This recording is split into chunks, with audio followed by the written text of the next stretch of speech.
Daan muna kayo at makapagkape. Good morning guys. Lunes na naman, gagawa na naman tayo ng vlog ngayon. So anong vlog? Siyempre, umaga pa lang, almusal. Kape, tuyo, sinangag, itlog. Tara, samahan niyo ako sa aking luto. Let's go! Painitin ang kawali.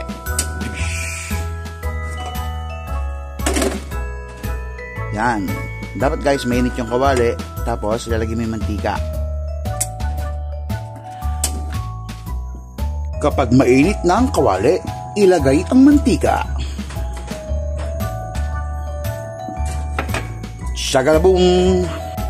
Kapag mainit na ang mantika at nausok-usok na, ilagay ang itlog. Shagabong! Pag niluluto ako ng itlog guys, gusto ko medyo nagbabrown yung gilid. At salt syempre. Ayan, nakita nyo guys. Nakikita nyo, brown yung gilid. Ngayon sa konti, pwede na siya hanguin. Ayan guys, tignan nyo yung texture ng itlog. Ayan, ganyan. Another one.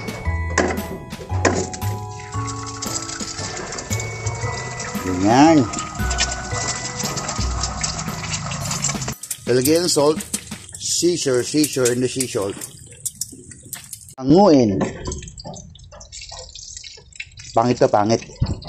Parang yan guys, yung pinakamaganda. Bibigay ko sa aking asawa. Ping ping ping ping. Papasok-pasok lamang po ng bagong balita. Hindi po napalagay ang tuyo sa pagbibideo ni Mr. Oliver. Pasensya na po. Excuse me po. Ayan guys, kung makikita nyo, magkasangag ako ngayon. Kaya piniprito ko ng tuyo. Pinagagamitin ko mantika para sa sinangag.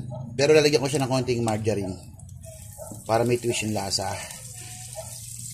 Yung iba naman guys, kung ayaw nyo ng ganito, di gamit kayo ng bagong mantika. Walang problema yun. Diba? So lagay mo na ang bawang.